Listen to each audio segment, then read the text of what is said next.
All right, John Thornton here, allproblogger.com. Special guest Charles Fisher, former Cincinnati Bengal, former longtime NFL scout. How you doing, man? I'm doing good. All right, let's jump right into this thing. Right now, we just had the NFL Combine. We were up there together for about 4 or 5 days, mingling with NFL scouts and coaches and players. Just tell me, from being a scout yourself, can you let the fans know what are you guys doing right now, and sort of, after the combine, before the draft, what is the main job of NFL teams right now? Well, so right now, all year long, all the scouts have been on the road, getting a chance to look at all the tape work of all the football players, their body of work, basically their game tape, their practice, uh, talking to their coaches and all that stuff. Last week was a combine, and that's the first time you get an opportunity to uh, evaluate the actual athlete that you saw on tape. Sometimes you just got to verify the guy. Sometimes you got to see exactly what you thought you saw, because you can watch a guy on tape, but you're not sure exactly how fast he is at all times. So basically, the combine with all the workouts and whatnot is basically to verify or unverify what you thought the athlete was that you watched on tape. Also, the combine was very big on interviews, the interview process, the physicals, all that went down last week. So now, when all the teams leave, the first thing they do is they go back to Seattle, or they go back to Cincinnati or Buffalo. They sit down as a staff, and then they go through medical. Medical is a big thing, because if there's a guy with an injury and you think his knee's not going to get better, or is degenerative, somewhere down the line, it may not uh, allow him to play for 10 years, then you might want to think about taking that guy off the draft board. So you go through the medical first. The staff, if you got a good medical staff, they give you a good evaluation of what they think the player is, how healthy he is, how dinged up he is, because every football player has injuries during the year. That's just what football is. After you get that taken care of, uh, then you can move guys on or off the board, considering their value with how much time they have left on their bodies, if they're that dinged up or if they're fairly healthy. After that, you go back through the workouts. You look at the combine workouts. You look over all the numbers, the speed, the jumps. Um, First, you match all those numbers up down the board with all the different players that you've watched, and then what you do is you go back and you watch the workout. How did the guy move? Was he fluid in his movements and his turns? Was he tight? Was he rigid? Was he stiff? Is this guy a premier athlete, or is he just a straight line speed guy? That's another part of what you're trying to determine when you look at this combine tape.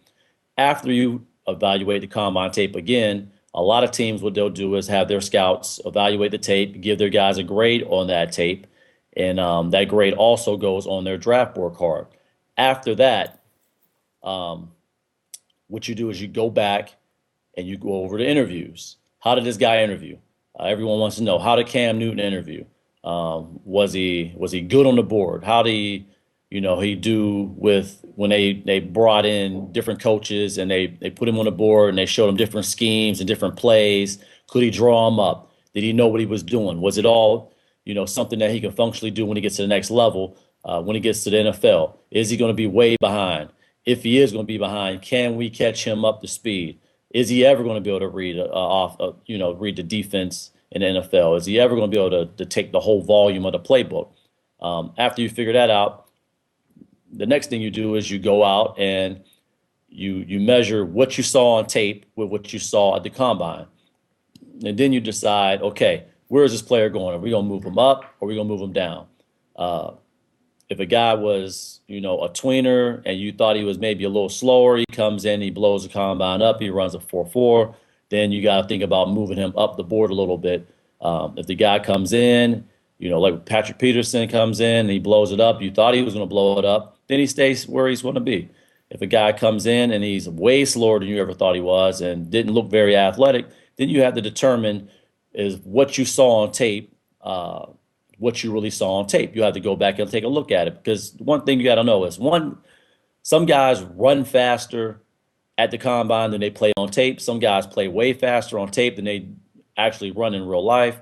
So you got to measure that. And then you got to go back through your whole board again, and you reshuffle all the cards, and figure out where these guys are going to stack compared to each other. And you got a chance to see them all compete against each other. And then you restack the board. And right now, that's what every NFL team is doing. So check this out. So as far as scouts, you guys have been out on the road all year. You've seen these players. You've done extensive homework on them. How much say do the scouts have, when it comes time to drafting these guys? Or, because I know you may like a guy, GM may not like a guy. They draft a guy that you don't recommend, but they have their own feelings. So how much pull do scouts have, and does some scouts have more pull in different organizations?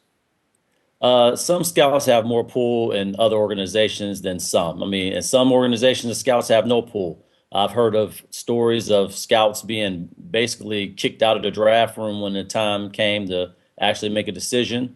I was a part of an organization at one point where when they actually made the final decision on the board, we weren't in the room. And I also been a part of an organization where everything we said counted down to the last minute. Also, I mean, all the way to the point where, hey, we might take this player tomorrow.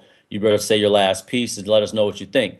That being said, the general manager, the college directors, those guys are the guys who's going to make the decisions. A lot of teams want their coaching staff to feel comfortable with the player they're drafting because they think that if the coach is motivated to coach him and everyone likes him, then they're going to get the most out of the player. So sometimes the coaches have a little say in that as well. If you're Cincinnati Bengals, the coaches do a lot of the scouting, so they have a lot of say. But Mike Brown would ultimately make the decision, I'm assuming. I haven't been a part of that organization, but from what I would assume, that's how it goes. But with most organizations, it depends on the clout of your scout, what kind of work he's done in the past. Has he done good work? What value he is to your organization, where you'll listen to him or not listen to him. And the general manager makes his own decisions. All right, before we go here, got about a minute or so. Can you break down this as far as mock drafts? I mean, I think mock drafts are entertaining. I think some of them have some value depending on who's writing it. Some guys may have a little scoop here and there. But as far as to an NFL team or to fans out there, what value should they put in mock drafts? Depending on where the source is coming from, I wouldn't put that much stock into the mock draft, especially on TV. They have to generate something to get interest, and as a form of entertainment. Some of it is going to be dead on. Absolutely. You can't ignore the first 3 or 4 picks in the draft. But some of the other guys, they don't have the information or they don't know how a team feels. Last year, Jacksonville took a guy way earlier than everyone else thought they should. And, if a team falls in love with a player, then that's what they do. Mock drafts is something of entertainment, but it's not an actual form of anything that NFL does. It's something that each individual outlet does. If it's ESPN or if it's Rivals or if it's anyone else, that's their individual, input on the draft. But it's not something that the teams take for real stock in. All right, well, appreciate it, Charles. We'll be talking to you soon. This is John Thornton here, All Pro Blogger.